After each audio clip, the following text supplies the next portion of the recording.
Thank you for being here this late. I know we're the final panel for after a 3-day event, so I do appreciate all of you showing up.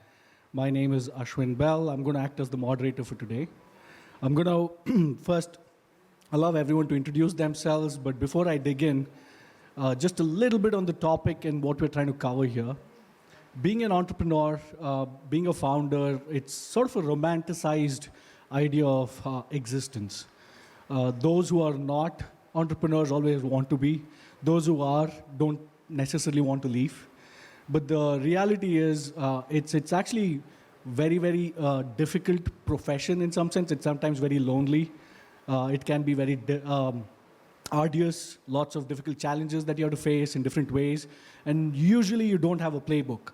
You might have millions of entrepreneurs, but you have billions of playbooks that you have to go by to figure out the solutions for these problems. So today I'm hoping we can unpack some of those kinds of challenges that you have to overcome, or some sort of the grit required to overcome these kinds of challenges, and all the other things that's mentioned in the title, one by one, through the various unique approaches and background that the panel brings together.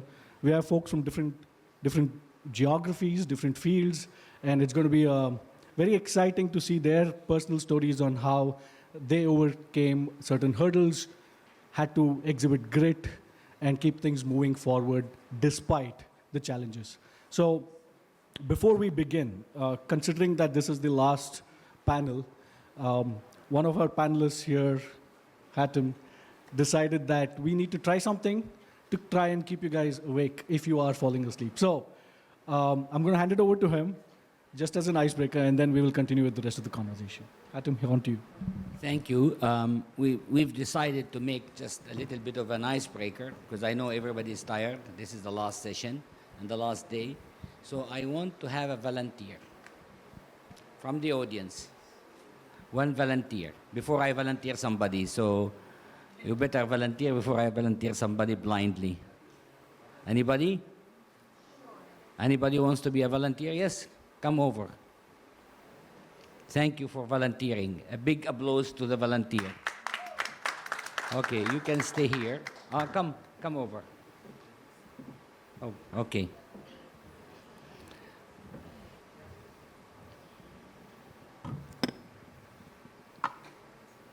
So here is this. Okay? If this is sanitized, and I decide I will offer you a water because you're thirsty. Okay? So take this. And I'm going to offer you some water. Okay? No. This is the beauty about it. So now I'll give you the chance. First of all, I'll pour the water into this device. And as we said, this water is sanitized. You have seen that I am opening the water first time. And this is 100% sanitized. It came from the machine. It's fumigated, if you like. Now, would you drink the water? Would you? I'm asking. If it's 100% sanitized? Sure. Why not? Okay. Would you present this to your guests when they come at home? If it was cleaner, maybe. Yeah, cleaner. What does it mean, cleaner? I mean, this is the best that we can do for you. There's scratches Think on about it. There's scratches on it. Absolutely. There could be even lipstick on it. Right? Check. It's not clean. Okay. If I give you this one, and hope, okay, give me this. And this is the water. Would you drink? Yes. Can you? Can I drink? Yeah, now. Sure. Yes, of course. A big applause.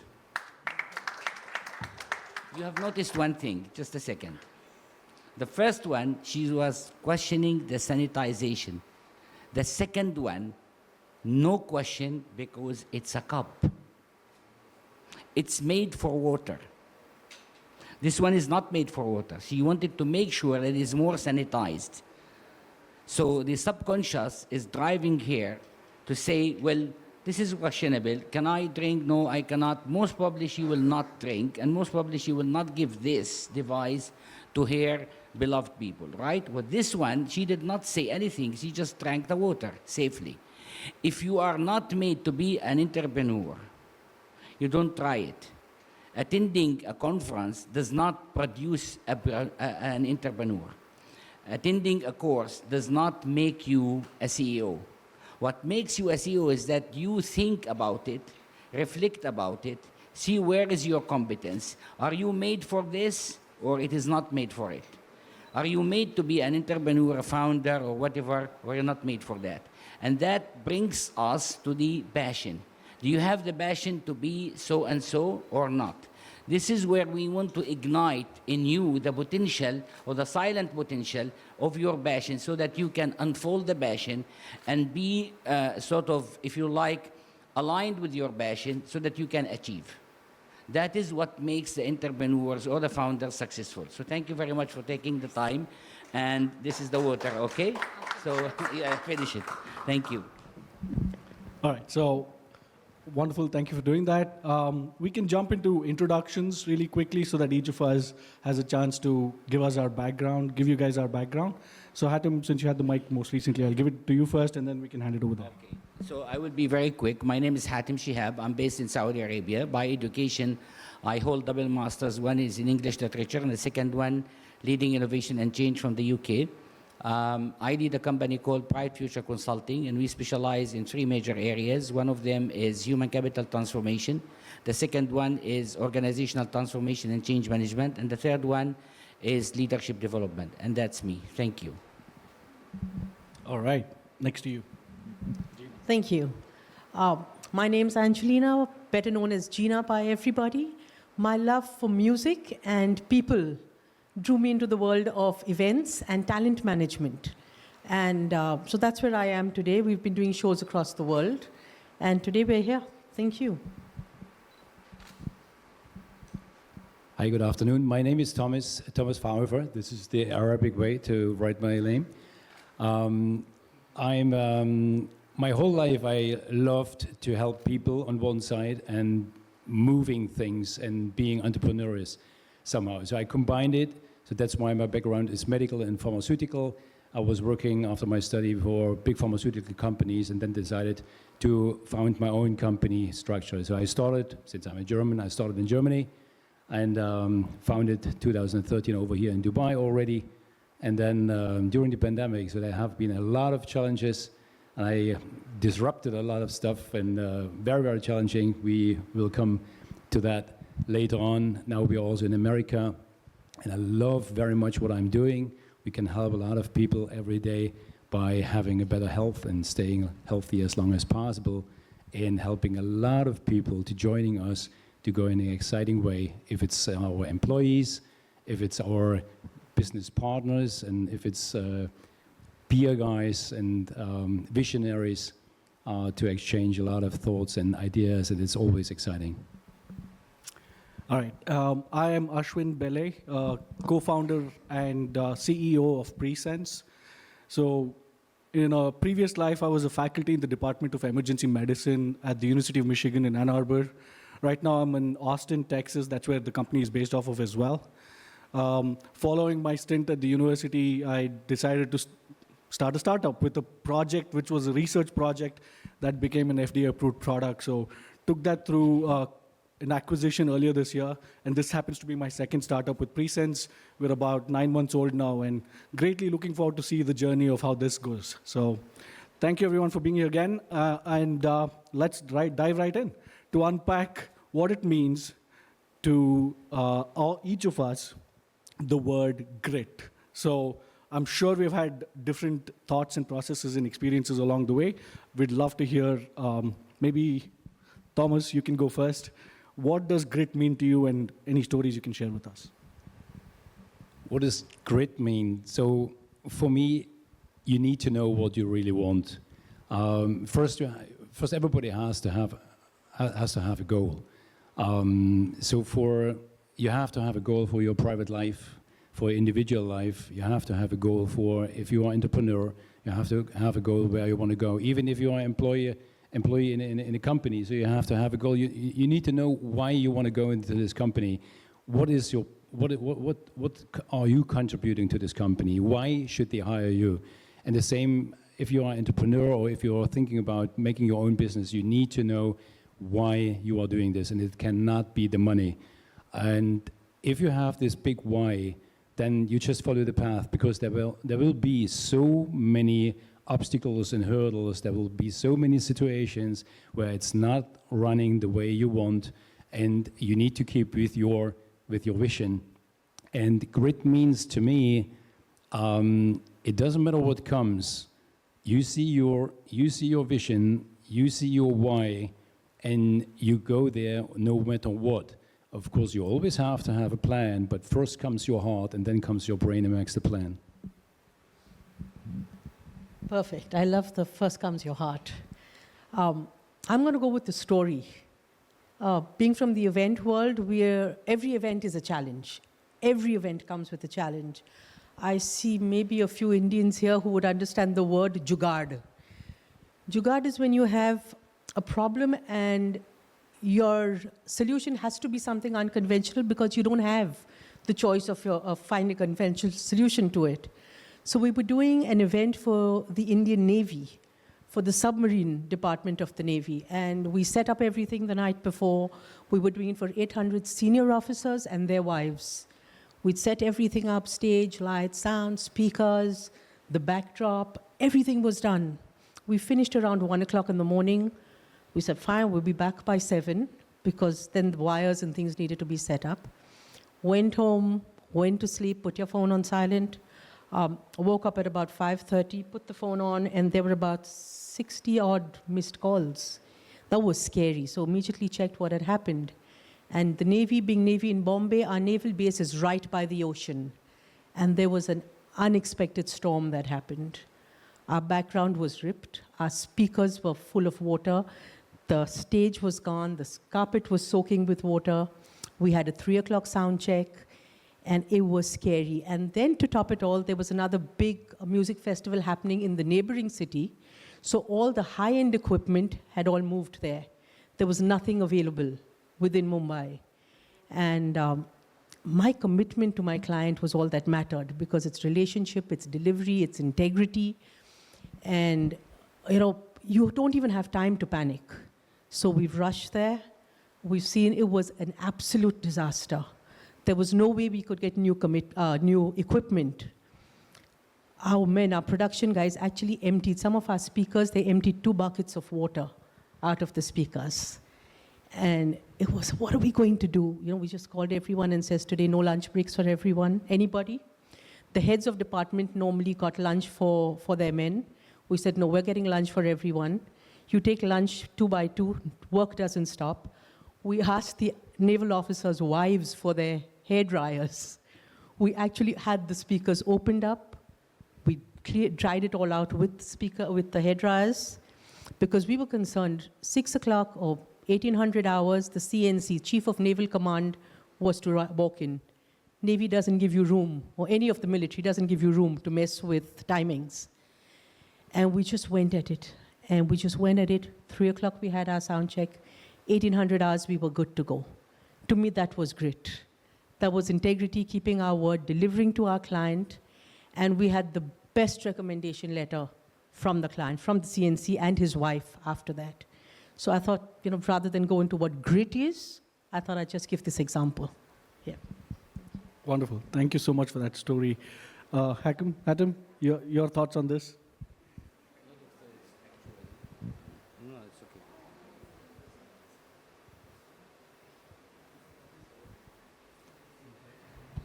Okay. So, great. I'll tell you a story, and then we will do the reflection on how great means to me and means to all of you personally. When I did my master's in English literature, the first lesson in English I took when I was 5, in the 5th grade, actually. And my father and mother being in the teaching profession, which is a very elevated, respected at the time, of course, profession, they wanted to see me as an engineer or maybe a pilot or maybe a doctor.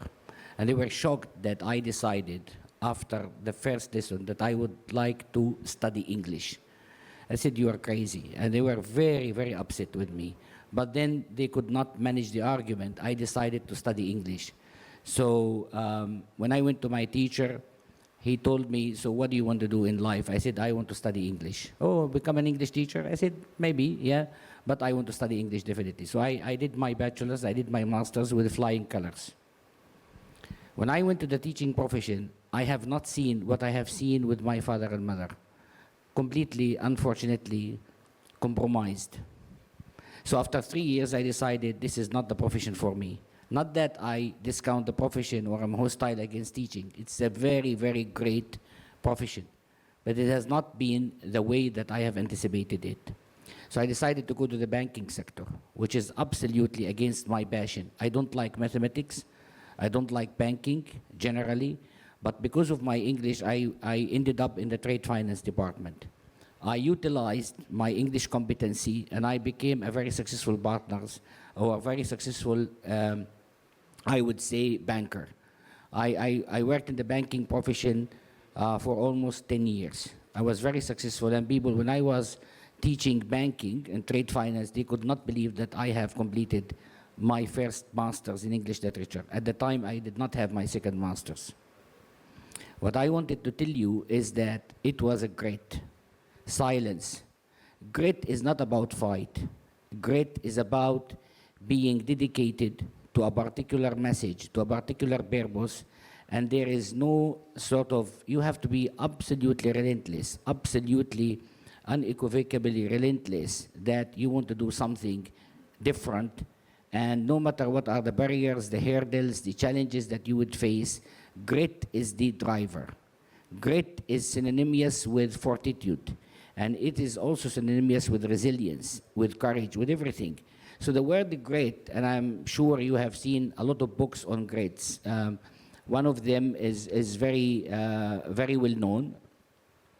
You can really search for 2 or 3 authors. One of them is John Gordon, and the other one is, I forgot the name, Angela, I think is the first name is Angela. She's an American writer. She wrote about grit. Grit, semantically speaking, is a cross-border, I would consider, semantically speaking, cross-border word. So it's very, very sort of, a driving force for you to be relentless in life, because life is very difficult. So when you choose something, you pursue it. Grit makes you feel that, and it is silent fight between you and yourself, between the passion that drives you and the barriers that you face in life. So it has served me a lot, because, where I am today and where I have decided to be later on, when we talk about growth, you will see that the shift in the career has been very thoughtful, but it was a tantalizing experience. It was not easy. I cannot claim that, in the first 6 months, you cannot imagine when I was doing the banking, I had to rehearse every thing, like, debit, credit, what it means by colors. So I have to remember that red color is a debit, a black color is, we say it's a balanced thing. Green is, of course, credit. So I had to learn by colors, which means that, sometimes you question your intelligence with this one. But generally, the major question that came to my mind is that, yes, I've decided to study English, but English has become a competency in another way. So it has evolved with me as a language, and it has served me big time beyond my comprehension, because that English drove me into, areas where sometimes angels feel to tread. So grit for me means a lot in terms of how do you silently fight the barriers within yourself and the derailers that happens to you when you question your choice of career, and then you become a successful person after all. Thank you. Wonderful. Thanks. Listening to all these panelists here talk about grit reminds me of a quote by Mark Andreessen. He's a very famous CEO and multiple companies, and now he's an investor as well. So he says entrepreneurs, founders go through basically 2 emotions. It's either ecstasy or happiness or terror. And I can tell you through personal experience, most of the time I lived in terror. That's what entrepreneurship was. And grit is the only way I think you can actually, despite the terror, try and achieve the happiness and the euphoria that you do get in brief moments when you do have successful outcomes, right? So thank you so much for your thoughts and reflections on grit. I think we can safely move on to the next topic, which I think is growth. So growth can mean different things in a startup. It could be a personal growth. It could be growth of the company. I've seen scenarios where a company goes from 0 to 100 people, and they had a CEO, the founding CEO, and at the 100th mark, the directors and the board of directors, the investors decide, nope, that person is not the right CEO for 100 plus people. So there was a lack of growth, not just on lack of growth on the CEO side and a growth on the company side. So there are a variety of ways we can think about growth when it comes to founders and startup and so on. So this time I'll ask you to start. What are your thoughts on growth and how have you personally experienced it?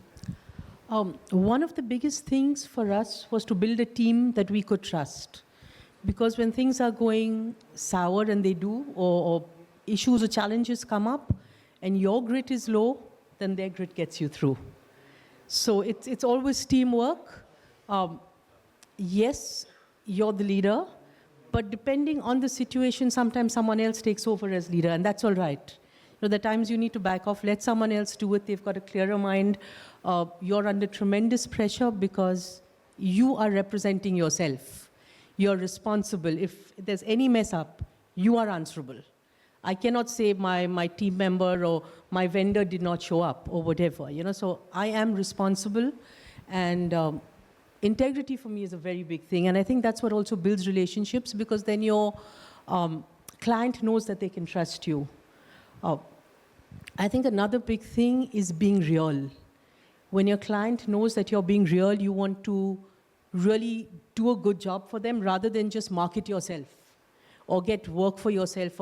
And work means then you're getting in money. So that should not be. And I've heard of that many times over the past 2 days. The money is consequential, but it's not all about the money.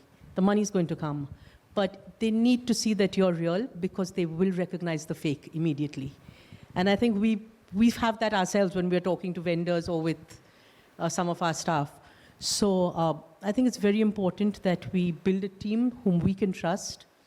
Another thing that has been very important to us is the power of no, where we've had to say no to some clients because they're misaligned, or there's just things that we will not do. And they say, no, but what's the problem? Why can't you do it? No, these are things we will not do. So, or they try to, there's certain costs to everything, and in the event world, of course, there are budgets, as there is with everything else. We're not here for charity either.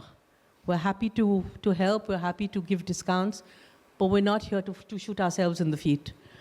So that's another thing we've had to learn. And sometimes it's with a client who's worked with you, but then you take the call, maybe I'm okay to do it this time because they've been a client with me for a long time. And I'm sorry, I've put it down in point form because I want to be mindful of the time. I think another very important thing for leaders is to rest strategically. We sometimes just go, and we burn out. That's not good for us, but that's not good for the team. It's not good for the family. It's not good for business.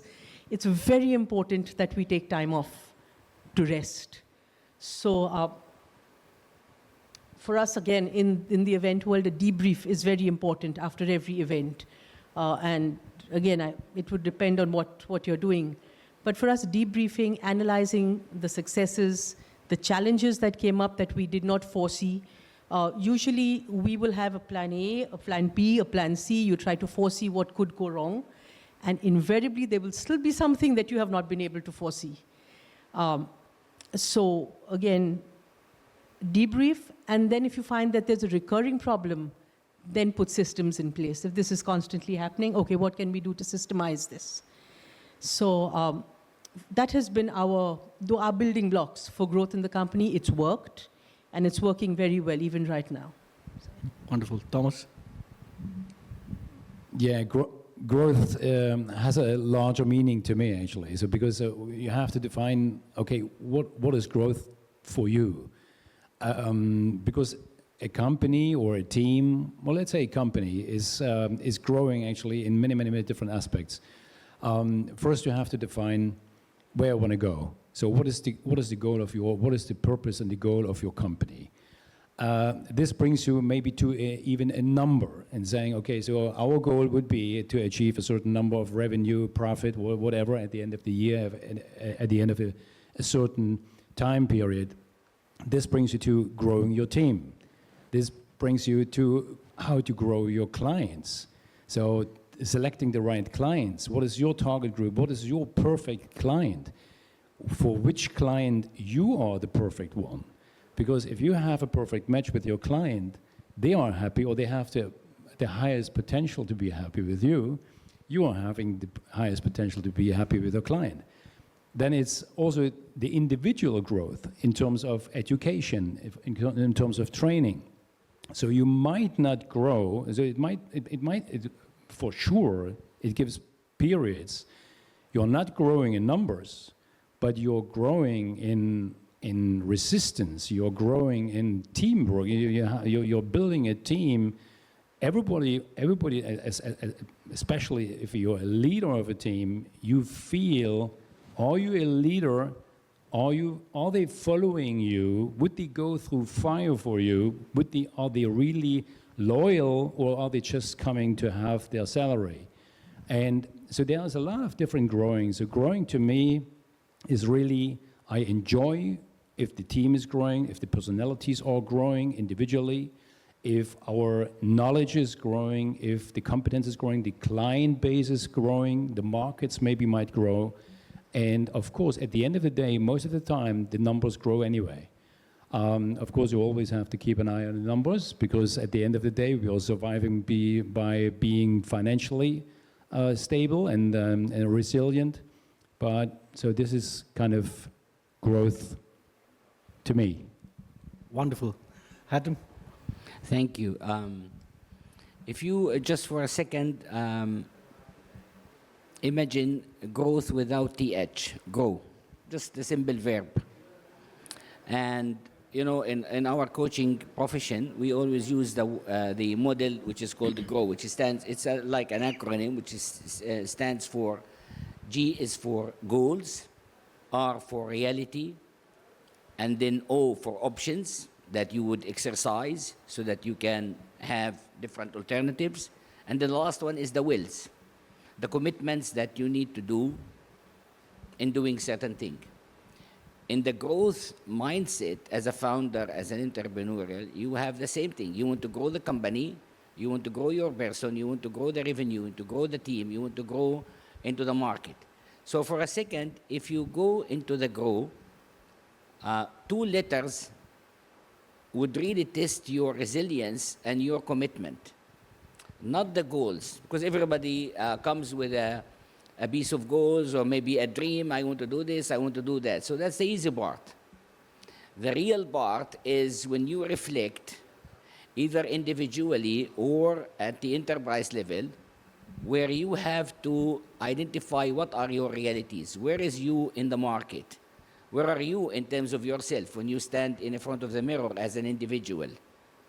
And that is your reality. And then what are the options? Yes, you exercise the options. So there are so many options in there. But then when you come to the wills, really this is challenges your comfort area. And this is the test of actually your commitment that you are able to do something different than what you have been doing many years back. So in reflection, I want you just to think about most compromisable 2 letters in the grow is the R and the W. Not that because we question your commitment, but it's very hard to stand and say, this is me, this is my reality, and this is where is the commitment and the things that I have to do differently. So what you are left with? And instead of going, you are going. So you are left with go. Okay? So growth is a mindset where exactly for me, when you are able to unprotect your competency, when you are able to unprotect and become not fixated with your strength, you start to be growing. Because the moment you say, well, this is what I know, this is what I do, this is my competency for the last 10 years, 20 years, this is what I have mastered, you have already unconsciously compromised the options of doing something different. I'm not saying you have to discount yourself. I'm not saying you have to demean yourself. You have to be all the time, I would say, respectful to the competencies that you have developed over the years. But these competencies also, they have to evolve. So growth mindset is very important for the entrepreneurship because you're going to venture into new areas. So for me, for example, in my own, in my own experience, I am a very good trainer. I have been training. I told you when I shifted my career, I went into the training and I had the opportunity to be a global head of training and development for the Arab Bank Group. Okay? So I am a good trainer. I know all the methodologies. But that does not mean that I am a good CEO. I am not a good general manager. I am not a good consultant. So I had to learn so many things like business development, sales, marketing, supply chain to see how I position the company in a way that it becomes a growing entity so that we can attract people. So the moment you unlock that and you really reflect on this, and I'm not saying that I have done this on my own, frankly speaking. I have, I was very fortunate actually, one of my ex-managers, or actually he was the global head of the HR, he brought me in, and I don't want to tell the whole story, but the thing that I'm giving you, he called me for a one-to-one coaching session. He said, Mr. Shihab, this is not going to work. You have to change. So I did a psychometric assessment in 2003, and then since then, after every 3 years, I used to do a psychometric assessment using the same tool. And I have to go anti-clockwise in my own career to become what I was committing to him to become. And it was a very rocky, a very tough journey, but we reached where we are today. And this is a culmination, the award or whatever you get it, is not just a culmination of what you have done. It's actually throws on your shoulder a more responsibility because now you have achieved something and you have a standard. So growth becomes a journey that is not just only relentless, it's a continuous journey until the last day of your life. So growth, in a very simple words, on a very simple term, is when you start not being fixated with your competency, but start being, sort of reflective. What is your next step and how you can evolve and challenge the status quo where you are today to become a better version of yourself. So actually, you have to outgrow yourself before you ask the people to outgrow their business or outperform their business. Okay, so as you can hear, growth can mean different things, and it's multidimensional. It can be personal, it can be the growth of the team, the growth of the company, growth of clients, as well as sometimes getting some rest in order to grow more. So wonderful. So let's look at the last concept of this topic, which is getting things done. You don't have to be an entrepreneur to get things done. You need to get things done anyway on a daily basis. Waking up sometimes feels like getting things done because you might not want to just get up and get out there and face the world. So as founders, as entrepreneurs, this concept of getting things done only becomes more compounded. A lot more challenges, a lot more decision-making, micro as well as macro decision-making that needs to constantly happen. So I'll go back to Thomas. What is your perception of getting things done? I guess this is the most important question that you have as an entrepreneur because you have to move the things. So again, you have your goal and then you make your plan, and pretty much it never works like you plan, right? There's always you have to go different ways to actually fulfill it and to achieve it. If it's very, very smooth, then your goal is far too small. So that's why you have to get your team ready to be adaptive and to be flexible And getting things done means you need to run it. Either you completely overlook everything and it's clear to you and the plan works out and everything is fine. So then the timing is perfect. So you can make a plan, you have a project plan, everybody is aligned, you just call them, have you done it? Yes. Have you done it? Yes. Fantastic. But if it's not working that way, get your guys together and saying, okay, where are the obstacles, how to do it? And sometimes you don't even know how to actually solve it. And you just go, minimize the risk to make it really kind of expensive, not to screw the whole project, but just go, be very aware, reflective, and reflect all the time what you're doing, but do it. Because many, many things you only learn by doing it.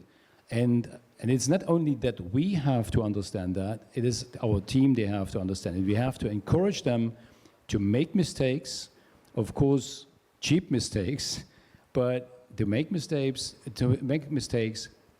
go be a little bit bold also with clients, to be bold to say no, to be bold and go for it, go for the goal, and get things done. And the same comes with solutions. We are solution seekers.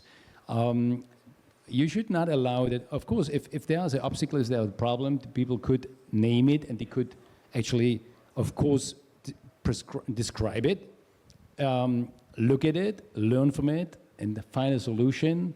But look for the solution. Don't accept that they are telling you all the problems. We know the problems. We know how it doesn't work. They should come and tell us how it could make possible. Thank you. Gina? Yes, I keep listening to everyone. I think everyone here, because of the different industries and the backgrounds we have, invariably it's a long-term planning for everyone else. For us, it's more per event. There is always a lot of planning that goes behind it, and you still have issues, like I said, at an event. So another story for you all. We were doing a show very recently in July in Europe, and I had one of the Bollywood artists who was going to be performing there. So you send your technical requirements 2-3 weeks ahead of time, that this is what we need, this is the mic we need, this is the laptop we need, this is the monitor, the in-ears, etc. So we get there, I'm in touch with the organizers saying, is everything in place? Is everything being provided for? And they say yes. We get there for sound check and there's no laptop. Now we're not using live band, we have tracks on a pen drive, so I need a laptop to play it off. And there was no laptop. So I said, how do we do this? And then the sound engineer was really nice, he gave me his laptop, we did it, and we were doing 3 shows for that particular client. So I said, please have a laptop at the next show. And they said, of course there'll be one. And there wasn't. And now the sound engineer is different, everything's different. Found the old sound engineer. We actually uploaded the tracks onto Google Drive, and I played it off my phone. Literally got it attached into the sound console, and we played it off our phone.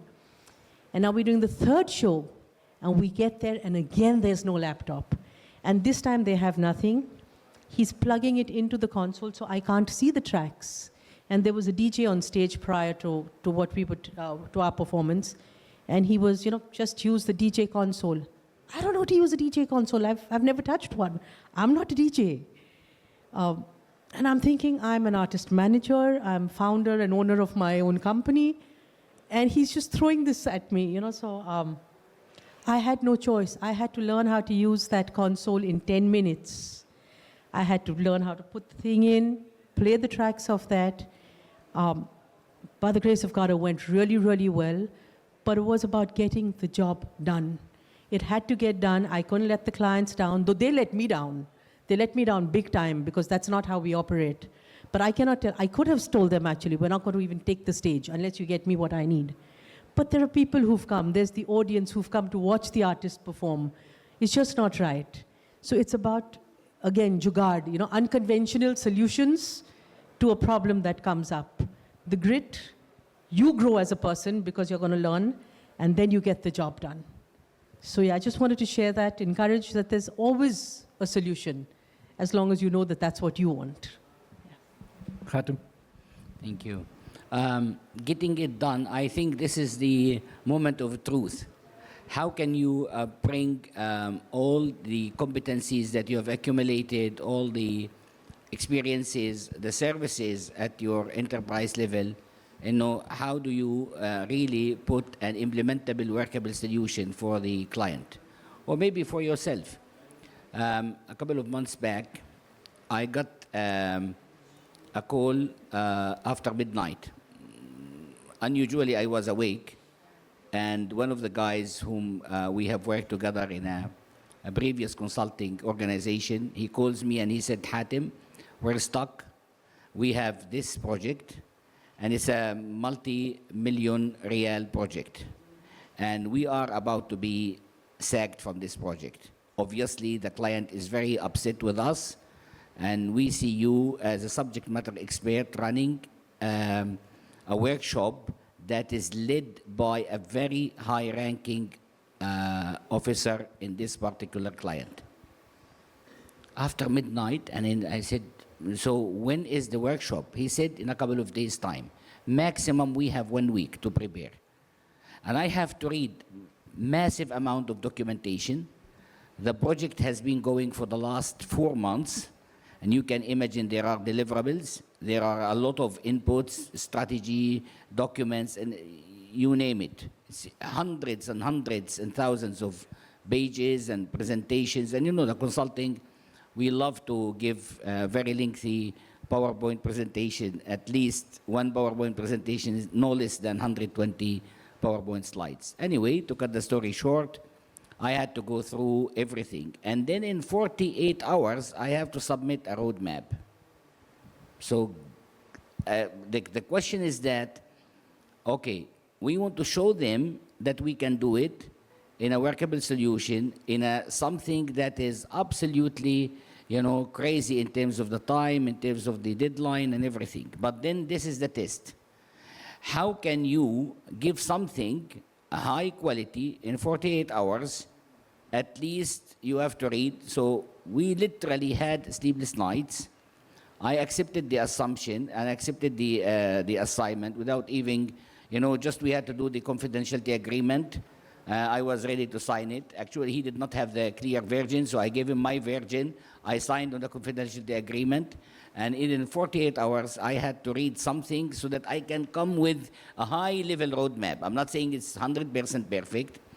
And then we go and run the workshop. So the test was, can I do this? Can we do this? And this is the test of the business, whether you employ everything together in terms of your competence, in terms of your expertise, the team, everything that makes. And you have to do the rehearsal before you go and present this, not to the high-ranking officer, to the people who are working with them, and then prepare for the workshop. Anyway, given my personality, I don't like to rehearse because sometimes I prepare for something and I go for something completely opposite. That's me. It's a confession, actually, so you can use it against me. But anyway, so we had to do this, and we have done it. And there was some, sort of back and forth deliberation that this is not what you should say, and this is what you should say in front of a very high-ranking officer. He's a very talented person. I did a homework on him, and I know that he's going to ask very tantalizing questions, very smart questions. Anyway, to cut the story short, they said, okay, 6 hours of the workshop. And then they came to me before 2 days of the anticipated workshop. They said, you don't have 6 hours, you have 3 hours. And then ultimately, they called me, they said, okay, this high-ranking officer, he wants to see us in his palace, and there will be no workshop, there will be your team, our team, and his team, and he wants to have the orientation. Feel free that you guys can do a good job, and then you can go for the workshop. I went inside, I led the team, and he said, Hatim, you have 45 minutes to say. And if you don't have the story in 45 minutes, you have no story. Simple and straightforward. Oh my goodness. So I have to deliver the 3 hours story in 45 minutes only. And just to tell you one more thing, he was very, very visual. It means that he manages my presentation, he manages my slides, He does not look at me, not because he wants to demean me, but he is very visual. He needs to see the slide. So he jumped from slide number 1 to slide number 10, or from slide number 10 to slide number 20. No sequence. Okay? Anyway, to cut the story short, and I'm not trying to, sort of inflate this, I was absolutely, bloodily successful. After 25 minutes, I gave him 2 statements. One, I will not do because people will know who are the client. But one thing I gave him is a quick experiential learning using cards, 24 cards. He has to pick up 8 of these 24 cards to see whether he is going through the right trajectory of transformation. He was very smart. He did it by elimination.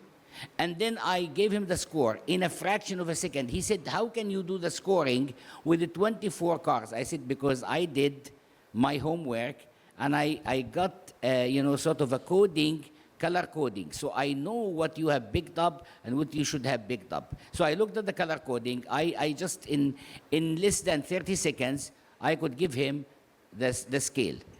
So my message to you in this is that getting it done is actually the execution, the delivery mindset that you have to be executing, capitalizing on your grit and your growth. So in conclusion, you dream, you sleep on a dream, but when you wake up, don't wake up on the dream. You wake up on the objective. Make the objective a reality, and that's what makes you sort of execution-oriented entrepreneur, either at your individual level or at the team level or at organizational level. All right. Thank you, everyone. That was wonderful. If there are any questions, we're happy to take it.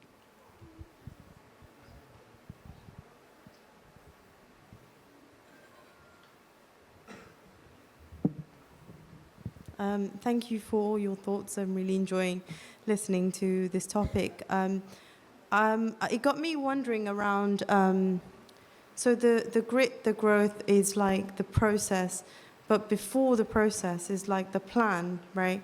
And so how does like the planning relate to the other part? So it's like you're sitting down, you're planning what you need to do, and then you're basically doing what it takes to make that plan happen. So, like, sometimes the plan doesn't work, right? Like you mentioned, Angelina, where things go wrong, things don't go according to plan. So sometimes it's small things and sometimes it's like the bigger things. How do you navigate when it's like things are not working out? For example, like you're trying, you're doing your best, you're going out of your way, and you're unreasonable. So how do you navigate your plan to if you're on a ship, like how do you steer in the right direction when things keep you can see like you're doing your best, but things are not going in the direction that you want it to go? Does that make sense? The question? Yeah, it does. For me, it's about the focus. I have to get to that end goal. So yes, there's fear. But like someone said, courage is not the absence of fear. The fear is there, the panic is there, but you still got to keep going because you can't drown.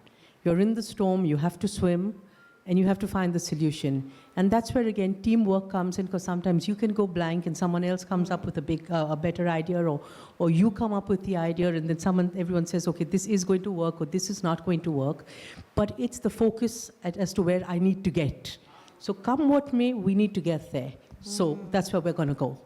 And that's what pushes it for us.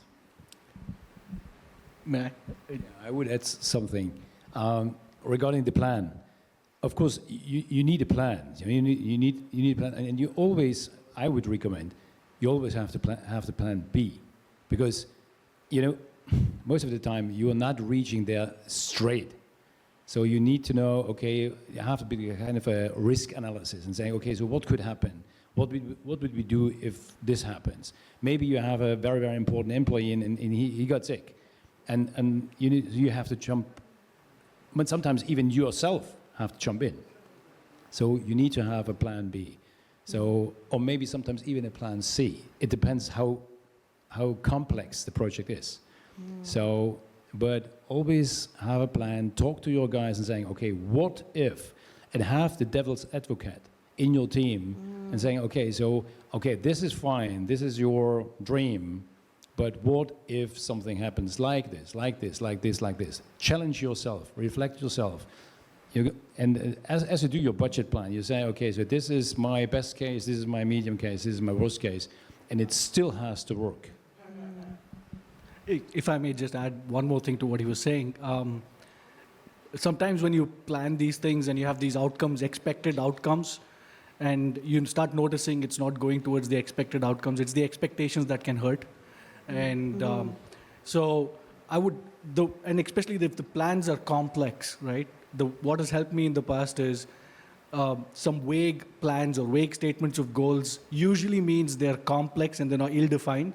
So breaking it down to smaller pieces which create a domino effect really helps.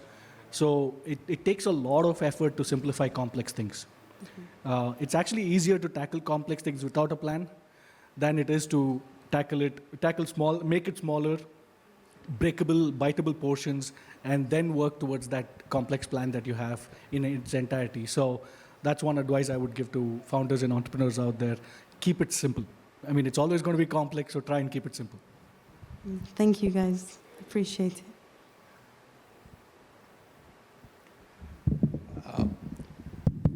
Friends, awesome panel. I would appreciate, I really love the topic. I just want to ask you this, is grit a trainable skill?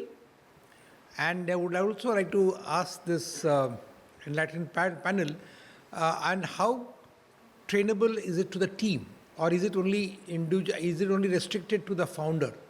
And of course, I do appreciate that it is top down, but is it trainable, and how do you measure the level of grit? That's a fantastic question. I think child psychologists have identified some certain traits in children, which eventually they say is going to lead to success in those children. And one of the traits happens to be grit or resilience. They use the word resilience, and as Hatem was saying, I think they're synonymous. So at that level, at the level of a child, you're expecting to see it as a binary. It's there, it's not, in some sense. But then it's the role of the parent to ensure that you instill that feeling of resilience within them, the thought of resilience despite the challenges that they face in school, bullying, whatever it ends up being. And I think it's the same story when it comes to founders, leaders, and their team. You can instill that confidence in them as long as you appear confident in your objective, right? So when they hit challenges and they give up usually because they're scared to report up and say we didn't meet the expectations and such. And so you'll see that sort of giving up portion coming up more and more in folks who are fearful of something. And it's that resilience that you need to build in to remove the fear from them. So once you start recognizing this in your team, try and figure out what's causing the fear first, and then see what's causing the challenges next. And I think with that perspective, you can actually start building that grit within your team as you start growing. Awesome. I think one more point was how much important it is for the founders like us to let the team make mistakes, and also we don't judge our subordinates by the results more than the behavior. Right. I'm sure others will have thoughts on this, but I'll give you a quick tidbit on this from a very different perspective. I used to be an academic. I used to be a faculty, and I used to teach, and mostly I focused on research. My bread and butter was research as an academic. One thing about research is it's all about failing. In fact, in real life, I'd say academic is not, but if in real life, failure is not rewarded. But in academic, you actually can publish on your failure too. You can say, this is how not to do things, right? And so I think that sort of mindset is required everywhere. Failure is very important. As someone already mentioned, fail quick, fail small, keep it small, not very expensive, but fail quick, and reward failure, especially when they've taken some unique initiative to actually try something and then fail. Reward that. Even a small note of thank you for trying, it doesn't matter, it didn't work out, goes a long way with your employees. If anybody else wants to add, please do. I guess it's important to actually make your team aware that you need to have a failure or a mistake culture. And they should be brave enough to make mistakes, but they should report it. Because the best way is, if you make mistakes, and you will make them, if you make mistakes, you should learn out of them. And you should give the whole team and the whole company the chance to learn, have a learning out of mistakes, either out of yours or it is one of your team members. So the culture should be not to be afraid to make mistakes. The culture should be to go and, of course, reduce the mistakes, but make them and learn quick out of them, and even distribute this learning to your whole team. Yeah. And so then you have a culture. They are not afraid of you, not afraid of making mistakes, but even having a kind of a really dynamic culture and quickly learning out of those mistakes. And they are really emphasized to how quick they learn and how quick they become professionals. I want to give you a practical perspective on failure. Yes, Atam. See, semantically speaking, nobody, not you, not me, will tolerate, despite all what we have said, we are pathological liars when we say we want to live with failure. Because the word failure is very scary. So what we need to do to make sure that we have a failure mindset, acceptance, the way you did it, like, the way you asked, how do we really teach the people without pointing fingers, without doing the blaming culture. One thing I found, and I will tell you strategically, but practically speaking, if you institute something in a project management, lessons learned, every now and then, when you do a project, an initiative, an intervention, whatever you call it, even a strategy, there is always, before you close, lessons learned. This is where people will feel that it is the simulator where when you crash the plane, it's not actually crashing. And it becomes sort of, a dynamic mindset that failure, without the name of the word failure, it is incubated there and we can live with it. At a strategic level, when you are managing the knowledge, this is where you institutionalize the knowledge, which we call institutional memory. What is your institutional memory when it comes to failure or even the success? Have they been documented? Yes or no? I leave it for you. Many of the organizations will not even have documented success the way we want it. Like, for example, I'll give you an example. I always tell the people in Saudi Arabia, why don't you document success the way, Harvard Business School will do business cases? Not just, say, okay, we will celebrate. We'll bring the cake, we'll cut the ribbon, and we will see the sponsor, and then we will see him next year. And during the year, we don't see anything. No festival, no reflections, no lessons learned. So failure, I use a different word of failure in Arabic, because fashal in Arabic is a very strong word. So I always use obstacles, challenges, ikhfaq. And I say ikhfaq. When you have, semantically, it makes a lot of sense culturally. I'm not saying you have to follow the Arabic, but I'm just giving you the versions. And I'm sure Indian language or any other languages, with all respect, they have multiple synonyms to use instead of failure. So you look for synonyms, but at the end of the day, institute something that is really the essence of failure, where you are building lessons learned. That is exactly my approach to it. Thank you. No more questions? I feel, yes? Yeah, one more. Let's do it. I think it was very insightful, but one thing that I have to ask is, while we say founders have to have grit and get it done, we talk about resilience being pathological liars, we don't really appreciate mistakes being made, especially if they are costly ones. So is there a way that we can kind of templatize things to such a stage that the chances of mistake itself goes down? Is that a possibility? Because many times we operate under chaos, so things just happen. And that's when the fear gets built into the team also, that, oh my God, I'm not able to handle this, let me not bring it to the notice. Yeah. So Templatization is akin to, I think, systems, putting systems in place and so on. Definitely possible, but there's no one size fits all. Excuse me. It depends on the field, depends on the problem. And the first time you execute, either yourself as a founder or if the team execute anything, there is no template. It is chaos. It is trying to figure things out. But as a founder, as a leader, it is very important to observe it as a 30-foot level, 30,000-foot level as well, and understand the process that you went through. Even though you're in the muck of things, it feels like your head was in the sand when you were going through it, so you really don't know what was happening. You really have to reflect, come back, step back, reflect, and see if there's any way I can make a process out of it.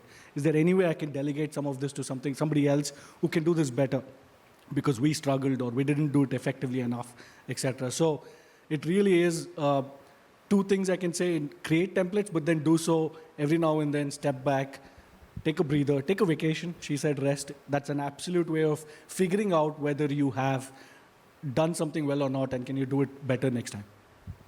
There is one psychological thing which I want to draw your attention to when it comes to us as founders. Remember, we are successful people, yes, but we are self-made. And self-made people are the least open to feedback. Why? Because they have a story to tell. They are so much full of themselves. Okay? So actually, I'm not criticizing. I'm talking about myself and others.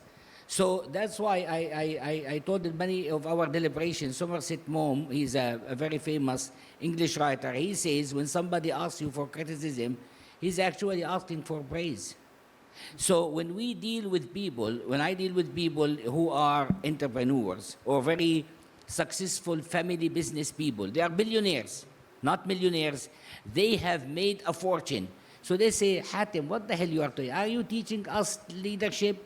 Man, we have made millions and you cannot support your breakfast. Okay? So these self-made people, you have to talk to them in a way that you don't have to slice and dice the mistakes, but you have to say, okay, so what? I have a very interesting case where somebody does not have children, and he's a billionaire.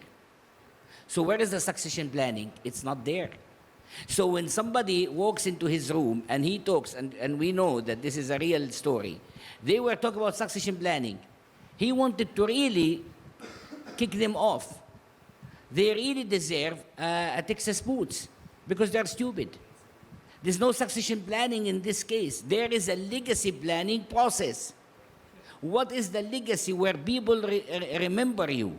Where people really say, this is our role model without having to have children. Because, in our culture, we like to have, disciples and children, particularly sons, so that they can, we say, carry our names. Okay? So that's a culture.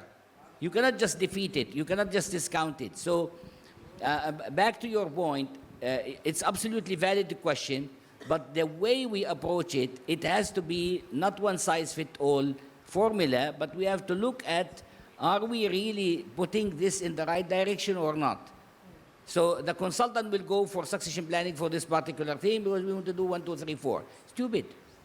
Absolutely stupid. Sorry for the expression, because this does not make sense. But if you talk about legacy, this is where God given you millionaires and you are the source of somebody you're making so many families happy. What is your legacy? What do you want to leave behind? And then you're not anticipating his death tomorrow, but actually you're anticipating his story in multiple versions for the people so that it can make sense. So this is where I would approach that. But thank you for the question.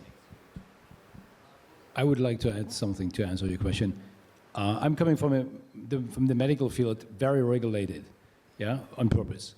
So that's why answering your question, templatize, is you need SOPs, you need procedures, you need to find procedures. Of course, if you're a founder and you just started your business, you just try and error. There is a lot of try and error.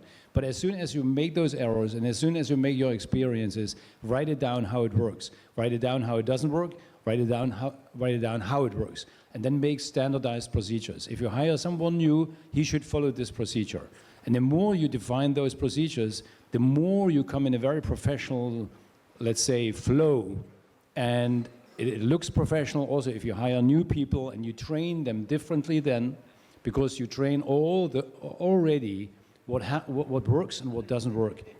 And then you have a quality assurance system, you have a quality management system, like, okay, this is the no-go, this is how it works, this is how we react if it doesn't work, right? So you can really define a lot, and this is how you grow your company. It's becoming even more professional.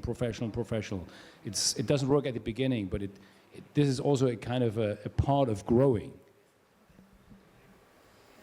Any more questions? No more questions. Wow, I have a shock of the powerful last discussion panel. Thank you so much for great examples, for insights. I invite you forward to take a pictures, to give you a round of applause from our intimate room in the end of 3 days. We made it.